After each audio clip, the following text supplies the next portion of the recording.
ಇನ್ನು ಸಿದ್ದರಾಮಯ್ಯನವರು ಕಾವೇರಿ ನಿವಾಸ ಏನಿದೆ, ಕಾವೇರಿ ನಿವಾಸದಲ್ಲೇ ನಾನು ಮುಂದುವರಿತೇನೆ, ಅಲ್ಲೇ ಇರ್ತೇನೆ ಅನ್ನುವಂಥ ವಿಚಾರವನ್ನ ಹೇಳ್ತಾ ಇದ್ದಾರೆ. ಕುಮಾರಕೃಪಾ ಅತಿಥಿ ಗೃಹದಲ್ಲಿ ಮುಖ್ಯಮಂತ್ರಿ ಡಿಕೆಶಿ ಅವರು ಒಂದು ವಾಸ್ತವ್ಯ. ಈ ಒಂದು ವಿಚಾರವಾಗಿ ಕುಮಾರಕೃಪಾ ಅತಿಥಿ ಗೃಹ ಇನ್ನೂ ಸಿಎಂ ಗೃಹ ಕಚೇರಿ ಆಗಿದೆ. ಕಾವೇರಿ ನಿವಾಸದಲ್ಲಿ ಮಾಜಿ ಸಿಎಂ ಸಿದ್ದು ಮುಂದುವರಿಸ್ತೀನಿ ಅಂತ ಹೇಳ್ತಾ ಇದ್ದಾರೆ. ಕೃಷ್ಣ ನಿವಾಸದ ಬದಲು ಕೆಕೆ ಗೆಸ್ಟ್ ಹೌಸಲ್ಲಿ ಇದೀಗ ಡಿಕೆಶಿ ಅವರು ಮುಂದುವರಿತಾ ಇದ್ದಾರೆ. ಕುಮಾರಕೃಪಾ ಅತಿಥಿ ಗೃಹ ಇನ್ಮೇಲೆ ಸಿಎಂ ಗೃಹ ಕಚೇರಿ ಆಗುತ್ತೆ. ಕೆಕೆ ಗೆಸ್ಟ್ ಹೌಸಲ್ಲಿ ಪೀಠೋಪಕರಣ ಅಳವಡಿಕೆ ಕಾರ್ಯ ಚುರುಕುಗೊಂಡಿದೆ. ಮುಖ್ಯಮಂತ್ರಿ ಬದಲಾಗಿದ್ದಾರೆ, ಆದರೆ ಸರ್ಕಾರಿ ನಿವಾಸಗಳ ರಾಜಕೀಯ ಮಾತ್ರ ಒಂದು ಹೊಸ ಚರ್ಚೆಗೆ ಕಾರಣ ಆಗಿದೆ. ರಾಜ್ಯದಲ್ಲಿ ನಾಯಕತ್ವ ಬದಲಾವಣೆಯಾಗಿ ಡಿಕೆ ಶಿವಕುಮಾರ್ ಅವರು ಮುಖ್ಯಮಂತ್ರಿ ಹುದ್ದೆ ಅಲಂಕರಿಸಿದ್ದ ಬೆನ್ನಲ್ಲೇ ಇದೀಗ ಸಿಎಂ ನಿವಾಸ ಹಾಗೂ ಮಾಜಿ ಸಿಎಂ ನಿವಾಸದ ವಿಚಾರ ರಾಜಕೀಯ ವಲಯದಲ್ಲಿ ಎಲ್ಲೋ ಒಂದು ಕಡೆ ಕುತೂಹಲ ಕೆರಳಿಸಿದೆ. ಮಾಜಿ ಮುಖ್ಯಮಂತ್ರಿ ಸಿದ್ದರಾಮಯ್ಯ ಅವರು ಕಾವೇರಿ ನಿವಾಸದಲ್ಲೇ ಮುಂದುವರಿತಕ್ಕಂಥ ನಿರ್ಧಾರಗಳನ್ನು ಕೈಗೊಂಡಿದ್ದಾರೆ ಅಂತಕ್ಕಂಥ ಒಂದಿಷ್ಟು ಚರ್ಚೆ ನಡೀತಾ ಇದ್ದಾವೆ.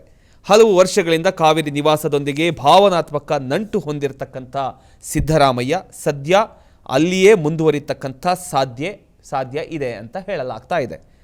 ಇನ್ನೊಂದು ಕಡೆ ಮುಖ್ಯಮಂತ್ರಿ ಡಿಕೆ ಶಿವಕುಮಾರ್ ಅವರು ಸಾಂಪ್ರದಾಯಿಕವಾಗಿ ಸಿಎಂಗಳಿಗೆ ಮೀಸಲಾಗಿರತಕ್ಕಂಥ ಕೃಷ್ಣ ನಿವಾಸಕ್ಕೆ ಶಿಫ್ಟ್ ಆಗ್ತಕ್ಕಂಥ ಚಾನ್ಸಸ್ ಕೂಡ ಇದೆ.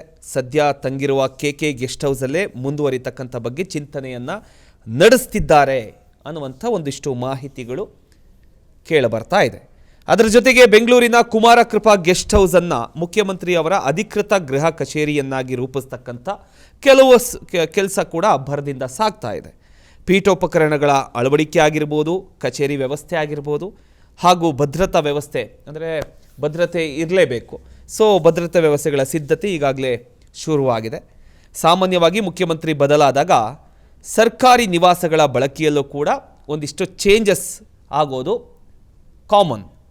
ಆದರೆ ಈ ಬಾರಿ Kaveri, Krishna, KK guest house ಹಾಗೂ ಕುಮಾರಕೃಪಾ ಅತಿಥಿ ಗೃಹಗಳ ಸುತ್ತ ರಾಜಕೀಯ ಹಾಗೂ ಆಡಳಿತಾತ್ಮಕ ಚರ್ಚೆಗಳು ನಡೀತಾ ಇದ್ದಾವೆ.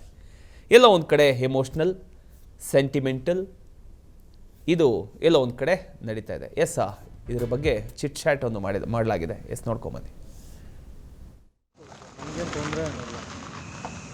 ಏನಣ್ಣ ಹೊಸದಾಗಿ ಹೇಳಿದಲ್ಲ, ಯಾಕಂದರೆ ಪ್ರಾಬ್ಲಮ್ಗಳೇನಾದರೂ ಆದರೆ ನಮಗೆ ಪ್ರಾಬ್ಲಮ್ ಆಗುತ್ತೆ ಅಂತ ಅಷ್ಟೇ. ಅವ್ರು ಒಂದು ಮಾತು ಅಲ್ಲಿ ಕೇಳ್ಬಿಟ್ಟು ಮಾಡೋಕ್ಕೆ ಸರ್ ಅಷ್ಟಲ್ಲಿ ನಾನು ಮುಗಿಸ್ಕೊಂಡೆ ಹೋಗ್ಬಿಡ್ತಿದ್ದೆ. ಮಾಡಿದ್ರೆ ಪ್ರಾಬ್ಲಮ್ ಮಾಡಿದ್ರೆ ಒಂದು ಸ್ವಲ್ಪ ಸೈಡ್ಗಾರ ಬಂದ್ಬಿಡೋಣ. ಎಸ್, ಇದೀಗ ಪ್ರಶ್ನೆ ಏನು ಅಂದರೆ, ಸಿದ್ದರಾಮಯ್ಯ ನಿಜವಾಗಿಯೂ ಕಾವೇರಿ ನಿವಾಸದಲ್ಲೇ ಮುಂದುವರಿತಾರಾ, ಡಿ ಕೆ ಶಿವಕುಮಾರ್ ಕೃಷ್ಣ ನಿವಾಸಕ್ಕೆ ಹೋಗ್ತಾರಾ, ಅಥವಾ ಕೆಕೆ ಗೆಸ್ಟ್ ಹೌಸಲ್ಲೇ ಉಳ್ಕೊಳ್ತಾರಾ, ಮುಖ್ಯಮಂತ್ರಿ ಕಚೇರಿಯ ಕಾರ್ಯನಿರ್ವಹಣೆ ಯಾವ ಸ್ಥಳದಿಂದ ನಡೆಯುತ್ತೆ, ಒಂದಿಷ್ಟು ಪ್ರಶ್ನೆಗಳಿದೆ. ಎಸ್, ಮಾತನಾಡಿಸಿದ್ದಾರೆ, ನೋಡೋಣ. ಅವರಿಗೆ ಸಿಎಂ ಆದ ನಂತರ ಉತ್ತರ ದಿಕ್ಕಿನ ಒಂದು ವ್ಯಾಮೋಹ ಶುರುವಾಗಿದೆಯಾ ಅನ್ನುವಂಥದ್ದು ಇಲ್ಲಿ ಪ್ರಶ್ನೆ ಮೂಡ್ತಾ ಇದೆ. ಕಾರಣ ಇಷ್ಟೇ, ಸಿಎಂ ಡಿಕೆ ಶಿವಕುಮಾರ್ ಅವರು ಅಧಿಕಾರವನ್ನ ಸ್ವೀಕರಿಸಿದಾಗ ಮುಖ್ಯಮಂತ್ರಿ ಕಚೇರಿಗೆ ಉತ್ತರ ದಿಕ್ಕಿನಿಂದನೇ ಪ್ರವೇಶ ಮಾಡಿದ್ರು. ಈಗ ಅವರ ಅಧಿಕೃತ ನಿವಾಸ ಏನಿದೆ, ಈಗ ಇದನ್ನ ಕುಮಾರಕೃಪವಾಗಿ ಮಾಡ್ಕೊಳ್ಳೋಕೆ ಹೋಗ್ತಾ ಇದ್ದಾರೆ. ಇದೇ ಕುಮಾರಕೃಪವನ್ನ ಈಗ ಇದರ ಬಾಗಿಲನ್ನ ಉತ್ತರ ದಿಕ್ಕಿಗೆ ಮಾಡ್ಕೊಳ್ಬೇಕು ಅಂತ ಒಂದು ನಿಟ್ಟಿನಲ್ಲಿ ಈಗಾಗಲೇ ಅವರ ಆಪ್ತ ಜ್ಯೋತಿಷ್ಯರ ಸಲಹೆ ಮೇರೆಗೆ ಈ ಬದಲಾವಣೆಗಳನ್ನ ಮಾಡ್ತಾ ಇದ್ದಾರೆ ಅಂತ ಹೇಳ್ತಾ ಇದ್ದಾರೆ. ನೀವು ಗಮನಿಸ್ತಾ ಇರಬಹುದು, ಇದು ಕುಮಾರಕೃಪಾ ಗೆಸ್ಟ್ ಹೌಸ್, ಇದು ಇನ್ಮುಂದೆ ಸಿಎಂ ಅವರ ಅಧಿಕೃತ ಗೃಹ ಕಚೇರಿ ಆಗುತ್ತೆ. ಸೊ ಈ ಒಂದು ನಿಟ್ಟಿನಲ್ಲಿ ಇಲ್ಲಿ ಈಗಾಗಲೇ ರಿನೋವೇಷನ್ ಕೆಲಸಗಳು ಕೂಡ ಇಲ್ಲಿನ ಸಿಬ್ಬಂದಿಗಳು ಮಾಡ್ತಾ ಇದ್ದಾರೆ. ಕಳೆದ ಇಲ್ಲಿ ಇನ್ನೇನು ಕೆಲವೇ ದಿನದಲ್ಲಿ ಸಿಎಂ ಕೂಡ ಇಲ್ಲಿಗೆ ಶಿಫ್ಟ್ ಆಗ್ತಾರೆ ಅನ್ನುವಂಥ ಮಾಹಿತಿ ಇದೆ. ನಾನು ಇಲ್ಲಿ ಸಿಎಂ ಅವರ ಆಪ್ತ ಜ್ಯೋತಿಷಿಯಾದ ಆರಾಧ್ಯ ಅವರಿದ್ದಾರೆ, ಅವ್ರನ್ನೇ ಮಾತಾಡಿಸ್ತಾ ಹೋಗ್ತೀನಿ. ಸರ್, ಈಗ ಕುಮಾರಕೃಪಾ ಗೆಸ್ಟ್ ಹೌಸ್ ಇದ್ದು ದಿಕ್ಕನ್ನ ಚೇಂಜ್ ಯಾವ ದಿಕ್ಕಲ್ಲಿ ಈಗ ಮಾಡ್ತಾ ಇದ್ದೀರಾ? ಏನಿಲ್ಲ, ವಾಸ್ತು ರೆಡಿ ಮಾಡ್ತಾ ಇದ್ದೀನಿ ಅಷ್ಟೇ. ವಾಸ್ತು ಪ್ರಕಾರ ರೆಡಿ ಮಾಡ್ತೀನಿ. ದೇವಮೂಲ ಎಂಟ್ರಿ, ಕುಬೇಮೂಲ ಆಫೀಸು, ಹೌದು, ಇದೆಲ್ಲ ಮಾಡ್ತಾ ಇದ್ದೀನಿ. ಮಾಡಿದ ಮೇಲೆ ಬನ್ನಿ ಹೇಳ್ತೀನಿ. ಈಗ ಏನೆಲ್ಲ ಸಲಹೆ ಕೊಟ್ಟಿದ್ದೀರಾ ಅಂತ ಸರ್? ಹೇಳಿದೆ, ದೇವಮೂಲಲ್ಲಿ ಎಂಟ್ರಿ ಕೊಡಿ, ಗೇಟ್ ದೊಡ್ಡದು ಮಾಡಿ, ಇದಕ್ಕೆ ಸಪ್ರೇಟ್ ಕಾಂಪೌಂಡ್ ಹಾಕಿ, ಇದಕ್ಕೆ ಯಾರೂ ಎಂಟ್ರಿ ಇಲ್ಲ ಬೇರೆ ಕಡೆಯಿಂದ. ಆ ಥರ ಈಗಿರೋ ದಿಕ್ಕನ್ನ ಚೇಂಜ್ ಮಾಡ್ತೀರಾ ಅಂತ ಸರ್? ಯಾವ ದಿಕ್ಕು ಚೇಂಜ್ ಮಾಡೋಕ್ಕಾಗ್ತದೆ? ಅಲ್ಲ, ಈಗ ಎಂಟ್ರಿ ಇದೆಯಲ್ಲ ಅದು ಕ್ಲೋಸ್ ಆಗುತ್ತಾ ಹೆಂಗೆ ಅಂತ? ಇರುತ್ತೆ ಅದನ್ನು ಪಬ್ಲಿಕ್ ಎಂಟ್ರಿ. ಸಾಹೇಬ್ರು ಬರೋಕೆ ಅಲ್ಲಿ ದೇವಮಲ್ಲಿ ಓಪನ್ ಮಾಡ್ತೀನಿ. ಮತ್ತೆ ಬೇರೆಲ್ಲ ಏನೆಲ್ಲ ವ್ಯವಸ್ಥೆ ಇದೆ ಇಲ್ಲಿ? ಸಾಹೇಬ್ರು ಸ್ಟೇ ಮಾಡ್ಲಿಕ್ಕೂ ವ್ಯವಸ್ಥೆ ಇದೆಯಾ ಅಂತ? ಹೌದು, ಮೇಲೆ ಫಸ್ಟ್ ಫ್ಲೋರ್ ಸ್ಟೇ ಮಾಡೋಕ್ಕೆ.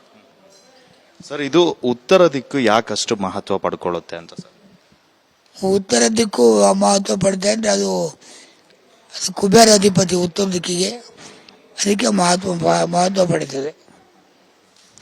ಈಗ ಸಿಎಂ ಕಚೇರಿಗೆ ಹೋಗ್ಬೇಕಾದ್ರೂ ಉತ್ತರ ದಿಕ್ಕಿಗೆ ಹೋದ್ರು, ಅದರಿಂದ ಹೋದ್ರೆ ಅವರಿಗೆ ಎಷ್ಟು ಶುಭ ಅಂತ ಸರ್? ಜಾಗ ಪ್ರಕಾರ ಹೇಳಿದ್ದೀನಿ. ಅವ್ರು ಹೋದ್ರು, ಉತ್ತರದಲ್ಲೇ ಹೋದ್ರು.